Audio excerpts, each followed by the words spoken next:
आज का सूत्र है, वजन मत बढ़ाओ, भजन बढ़ाओ। क्या बढ़ाओ हो? बोलो बोलो बोलो बोलो। भजन मत बढ़ाओ, भजन बढ़ाओ। क्या बढ़ाओ? लोगों का तो वजन तो बहुत बढ़ रहा है, भजन नहीं बढ़ रहा है। और वजन घटाने के लिए दिन ना रात कहे हो भैया खा लो दूठा पूरी, गुरुजी डाइट पर है। और बाइकों को पता लग जाएगा तो मार मार लाल कर देगी। गुरुजी please please, no no no no no. क्या हो गया? गुरुजी मोटापा छा गया, ठटरी के बरे। जितना ध्यान तुम वजन बढ़ाने में दिए हो, आधा ध्यान भजन बढ़ाने में देते तो तुम्हें दुनिया की झंझटों में नहीं पड़ना पड़ता मेरे पागल। हाँ, तो क्या बढ़ाओ हो? भजन बढ़ाओ। और मेरे पागलों, जिंदगी में याद रखना, भजन को बढ़ाने के लिए कोई प्रयत्न की आवश्यकता नहीं। जहां साधु संगति मिले, जहां प्रभु की कथा मिले, वहां डूब के बैठ जाना। देखो, नाव में या गाड़ी में यात्री बैठता है, पार तो मल्लाह है और गाड़ी चलाने वाला कर देता। तुम राम कथा की नाव में बैठ जाओ, मल्लाह गोस्वामी श्री तुलसीदास जी है, किनारा राम द्वार है, ये तुमको किनारे पर ले ही जाएगी। पार लगे बिना तुम रह नहीं सकते। और तुम कहो महाराज अभी तो हम बहुत झंझटों में हैं, काम बहुत है, हमें अभी अपने लिए बहुत करना है, मकान बनाना, दूधू बाई को लाना है, महाराज बहुत कुछ करना है, अभी तो मोटर खरीदना है महाराज, अभी तो बहुत बड़ा पद पाना है। श्रीमान, कोई बुरी बात नहीं है, जो तुम करो करो, पर याद रखना वजन मत बढ़ाना, उसमें भजन बढ़ाना।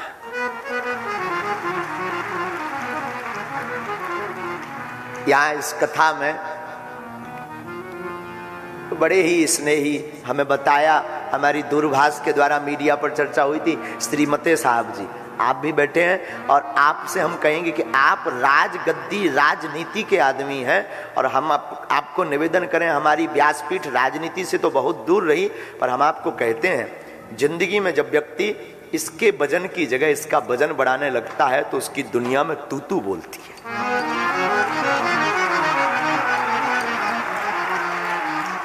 क्या बोलती है? तूती बोलती है भैया। जो व्यक्ति इसका वजन बढ़ाने पे ध्यान देता वो अक्सर मरते समय घाटा खाता है। और जो व्यक्ति इस वजन की बात करता है ना, देखो धन दोनों है, एक राम धन है, एक संसार में पैसे का धन है। इसका मतलब ये नहीं कि तुम कल से ही सब रुपया हमें चढ़ा दो, ये भी नहीं कि तुम सब छोड़ छाड़ के बाबा बनो, हम तुम्हारी जगह पहुंच जाएं। इसका मतलब ये है कि तुम जो कर रहे हमें बुराई नहीं है, और दिल खोल कर करो। आज तुम 4 घंटा काम कर रहे हो, कल तुम 8 करो, पर बस एक निवेदन के साथ काम करना। अगर हमारी बात मान सको प्यारे मेरे पागल, मेरी प्रार्थना है, जो काम करना उसे तुम अपना काम नहीं राम काम समझना। राम काज मानकर काम करना। हनुमान जी का आप कभी चरित्र पढ़िए, हमारे श्री हनुमान जी महाराज कहते, राम काज कीने बिनु मोहि कहाँ विश्राम। हनुमान जी को राम काज के बिना विश्राम नहीं है, और तुम्हें भी अपनी जिंदगी में राम काज खूब करना चाहिए। जो पद आपको मिला, आप अगर विधायक हैं, भगवान करे और बढ़ो, लेकिन ये मानकर नहीं कि तुम किसी पार्टी के लिए काम कर रहे हो। जो लोग तुम्हारी विधानसभा के लोग हैं ना श्रीमान जी, ये मानना उनमें राम है और आप उनके लिए काम कर रहे हो। आप फैक्ट्री चलाते हो, कोई दिक्कत नहीं, दबा के चलाओ। हम तो कहते दूध उठा और चलाओ, 3-3 ठा और बढ़ाओ। और उस फैक्ट्री का अर्थ केवल ये अर्थ ना हो, उस फैक्ट्री का अर्थ परमार्थ हो। उस अर्थ में परमार्थ भी होना चाहिए। अब मेरे पागलों, ये काम तो जिंदगी भर लगा रहेगा। जब तक रहेगी जिंदगी फुर्सत ना मिलेगी काम से। कुछ वक्त ऐसा निकालो, आओ प्रेम करें श्री राम से। 365 दिन तुम्हें काम करना है। 365 दिन तुम्हारी जिंदगी में आपा धापी मार पीट दौड़ धूप लगा रहना। आओ 7 दिन रेशम बाग में राम के चरणों में गुजारे। और याद रखना, जिंदगी में जब ठोकर व्यक्ति खाता है तब परमात्मा याद आता है, तब ईश्वर आ जाता है। और ठोकर खाना भी कोई बुरी बात नहीं है, ठोकर मिलनी चाहिए। बिना ठोकर के इंसान आगे बढ़ नहीं पाता है। संघर्षशील व्यक्ति को होना चाहिए। गिरकर उठना, उठकर चलना, यही जिंदगी की नीति और रीति है। और तुम अगर असफलता मिल भी रही, घबराओ मत। मोरियानी जी, सोपती जी जब हमारे पास पहुंचे, कहा महाराज जी की बहुत विघ्न बन रहा। हमने कहा श्रीमान कोई दिक्कत नहीं, भव्य और दिव्य होगी, हमें अपने इष्ट पर भरोसा है। और मेरे पागलों, अगर तुम्हें ठोकर लगती भी है तो ठोकर को मुस्कुरा करके सहो। ठोकर इंसान को बलवान, ध्यानवान, ज्ञानवान, बुद्धिमान बनाती है।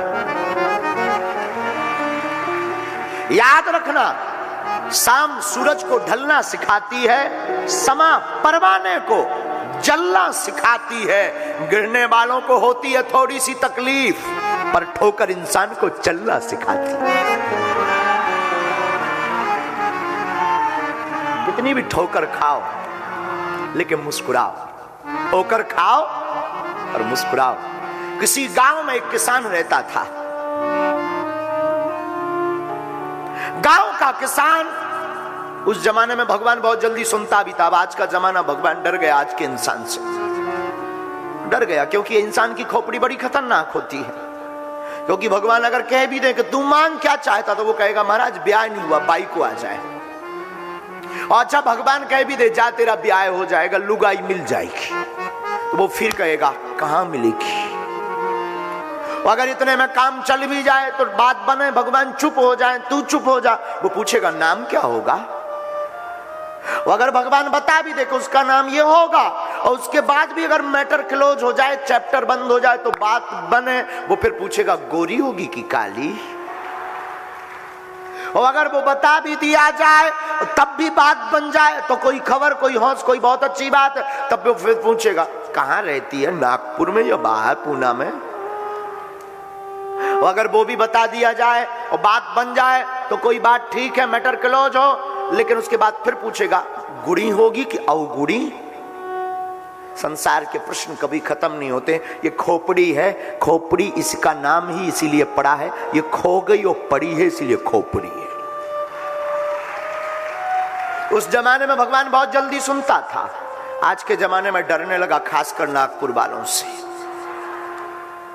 उस किसान ने कहा भगवान, ऊपर से आवाज आई हाँ बोलो माय डियर। किसान ने कहा तुम बड़ा पगला है, बेडे। भगवान ने कहा क्यों? वाह, जब पानी चाहिए तब तू धूप निकालता, जब धूप चाहिए तब तू झमाझम बारिश में सब बहा देता, जब तूफान नहीं चाहिए तब तू इतनी तेज हवा चलाता कि सब उड़ जाता। तुझे किसानी करना आती नहीं है, और खेती किसानी तूने की भी नहीं, तो आपको कृषि का काम आता ही नहीं है। भगवान ने कहा तो क्या करें? बोले अगर तुम्हारा हौस हो, तुम्हें अगर कोई दिक्कत ना हो तो एक काम करो, 1 साल के लिए मैनेजमेंट मुझे देकर देखो। मैं टाइम पर जब बारिश चाहिए तब मैं करूंगा, जब आंधी चाहिए, जब धूप चाहिए मैं लूंगा, फिर देखो तुम, पूरी दुनिया खुश रहेगी। भगवान ने कहा मान जा। किसान बोला क्षमा करना, मैं बहुत अच्छी बात बोल रहा हूं।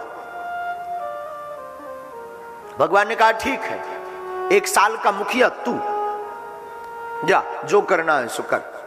और किसान तो बड़ा खुश। उसने कहा कि अब पानी होना चाहिए, पानी झमाझम बारिश हुई।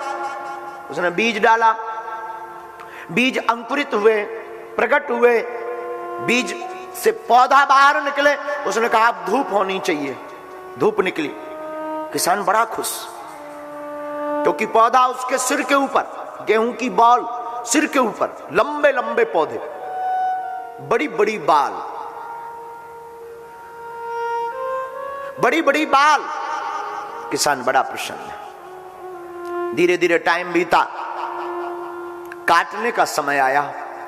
उसने जब खेत को, गेहूं को काटा और उनको निकाला तो भौचक्का रह गया। पौधे तो बड़े थे, बाल तो बड़ी थी, उसमें अन्न का, गेहूं का एक दाना भी नहीं पड़ा। चौंक गया। भगवान की तरफ देख करके कहता है कि आखिर ये हुआ क्या? भगवान ने कहा, बेटा तू अपने हिसाब से सब कुछ करता रहा, पर एक भी अंकुरित दाना उस बॉल में नहीं आया, बाल में नहीं आया, उस बाल में एक भी दाना नहीं प्रकट हुआ। कारण क्या है? बोले बेटा मैं तूफान चलाता हूं, आंधी चलाता हूं, हवा का झोंका लगाता हूं, गेहूं लहलहाते हैं, पौधे लहलहाते हैं, लेकिन उस झोंके में इनकी जड़ें मजबूत हो जाती हैं और ये ठोकर खा करके खड़े हो जाते हैं और ये फिर बहुत बड़े हो जाते हैं। तूने सर्व सुविधा दी है, इसलिए इसके दाने से वंचित रह गया। आप अपनी जिंदगी में भी एक बात याद रखना, तुम अपने शरीर को सब सुविधा दोगे तो शायद तुम्हारा शरीर भगवान का भजन ना कर पाए, शायद तुम मंजिल तक ना पहुंच पाओ। इसलिए मेरे पागलों, अगर तुम्हें ठोकर लगती है निराश मत होना, अगर तुम्हें कोई धक्का दे रहा निराश मत होना। संघर्ष करने वालों को जरूर मिलता है मेहनत का फल और समस्या का हल।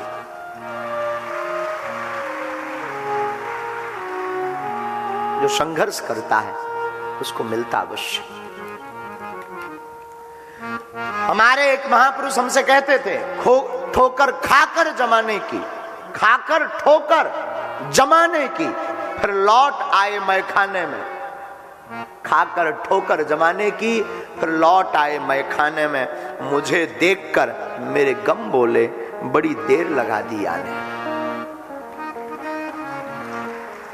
ठोकर अगर आपको मिले निराश मत होना। और जितने भी युवान बैठे मेरे पागलों, तुम तो बिल्कुल भी निराश मत होना। ठोकर के कारण गोस्वामी तुलसीदास जी बन गए। ना पत्नी ठोकर मारती, ना आज ये रामायण तुम हम गा पाते, ना हम गाते ना तुम सुनते। एक व्यक्ति हमसे बोला कि महाराज तुलसीदास जी की कोई महिमा नहीं है, वो तो उनकी लुगाई की महिमा है, बाइकों की। उसने ताना दिया तो तुलसीदास जी तुलसीदास हो गए। हमने कहा अगर पत्नी का ताना सुनकर के कोई तुलसीदास बनता होता तो आज घर घर तुलसीदास होते। घर घर ताना सुन रहे, कुछ तो मार भी खा रहे हैं, तो वो तो और बड़े तुलसीदास बन जाते। और तुलसीदास जी ने तो ये रामायण लिखी, मार खाने वाले तो बड़ी रामायण लिखते हैं। कोई ताना सुनकर के तुलसीदास नहीं बनता है, राम का गीत सुनकर के, गाना सुनकर के तुलसीदास बनता है। कितना प्रेम तुलसीदास जी का अपनी पत्नी के प्रति, अद्भुत प्रेम। पत्नी चली गई मायके और प्रेम इतना, दीनबंधु पाठक की पुत्री।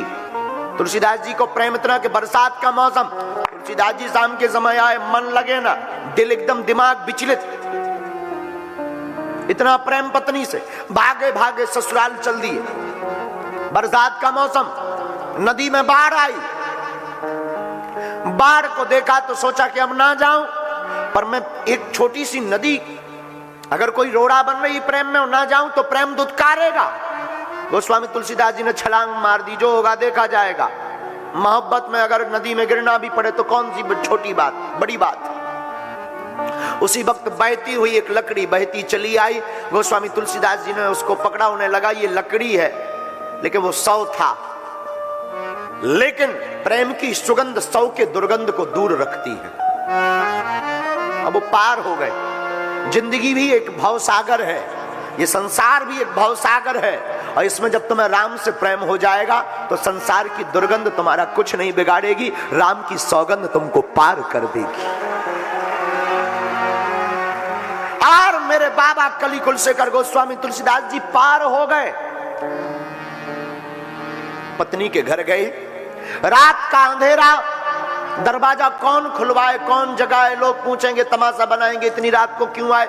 अभी अभी तो मेरी बेटी आई है, तुम पीछे पीछे पीछे पीछे पीछे पीछे क्यों चले आए? क्या जवाब दूंगा? कौन बेकार समय बर्बाद करे? मुझे तो एक बार देखना है, बस मैं देख लूं। मेरा मन ये जो विचलित हो रहा है ना, ये बहुत ज्यादा उकताहट पा रहा है, इसको थोड़ी शांति मिल जाए, थोड़ी आनंद इसको मिल जाए, थोड़ा प्रेम रस मिल जाए, आंखें थोड़ी तृप्त हो जाए। इंद्र विभूत के कारण तुलसीदास जी सोचते हैं, क्या करूं? ऊपर रहती है पत्नी, दूसरे वाले मंजिल पर मैं चढ़ता हूं।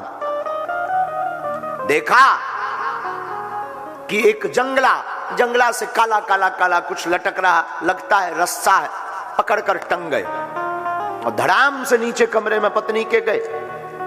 पत्नी को जगाया, उठो। चौंक गई, कौन? मैं। पत्नी कांपने लगी, आप इतनी रात को, वो भी मेरे कमरे में, आखिर हुआ क्या? तुलसीदास जी कहते, कुछ नहीं हुआ, प्रेम हुआ है, और तुम्हारे प्रेम में मैं खिंचा चला आया, मैं रह भी नहीं पा रहा था। पत्नी ने कहा, क्षमा करना नाथ, अभी अभी मैं शाम को आई हूं और तुम 4 घंटे भी मेरे बिना नहीं रह पाए। तो गोस्वामी जी बोले, तू 4 घंटे की बात करती है, मुझे 4 घंटे में तो 4 साल का वनवास हो गया। पत्नी ने कहा, गजब हो गई, पार कैसे आए? एक लकड़ी बह रही थी, आए, लेकिन शरीर पर जब रक्त लगा, देखा लगा कहां है? गोस्वामी जी ने कहा, मुझे तो कहीं नहीं लगा। पत्नी समझ गई, शव को पकड़ करके पार में है। फिर पूछा, ऊपर चढ़कर कैसे आए? तूने रस्सियां लटका रखी थी। पत्नी ने कहा, पागल हो क्या? मैं भला क्या रस्सियां लटकाऊंगी? हाथ में मसाल ली, जलाकर जब जंगला में बाहर ताक करके देखा तो काले काले नाग लटक रहे थे। काल को पकड़ करके गोस्वामी जी प्रेम के पास गए। याद रखना मेरे पागलों, यहां भी एक नई शिक्षा मिलती है। जब तुम राम को पाने के लिए इतनी उद्विग्नता रखोगे, इतनी चाहत रखोगे, इतनी तड़पण रखोगे, तो काल भी तुम्हारा कुछ नहीं बिगाड़ेगा, वो तुम्हारा सहारा कर देगा। और बाबा गोस्वामी जी कहते, देख मैं तुझसे कितना प्रेम करता हूं, मैंने काल को भी हाथ में पकड़ लिया, मुझे होश नहीं। पत्नी की चेतना जग गई। और हम इसीलिए कहते, लोग हमसे पूछते बार बार कथा सुनने की क्या आवश्यकता है? बार बार कथाओं की क्या आवश्यकता है? कितनी कथाएं नहीं हो रही, आज तक क्या हुआ? हम कहते हैं बार बार कथाओं को सुनना चाहिए। पूछो क्यों? न जाने कौन सी कथा दिल में चोट कर जाए। गोस्वामी जी से कितनी बातें नहीं की होंगी उनकी पत्नी ने, तुलसीदास जी से, आज तक चोट नहीं की। आज पत्नी ने हाथ जोड़कर कहा, नाथ, जितना तुम मेरे इस हाड़ मांस के शरीर के लिए, जिसमें केवल और केवल दुर्गंध है, और आप कभी कल्पना करना अपने शरीर के ऊपर, और जिस शरीर से तुम लोग प्रेम करते, हम लोग प्रेम करते, उस शरीर के लिए कभी कल्पना दिमाग में लाना।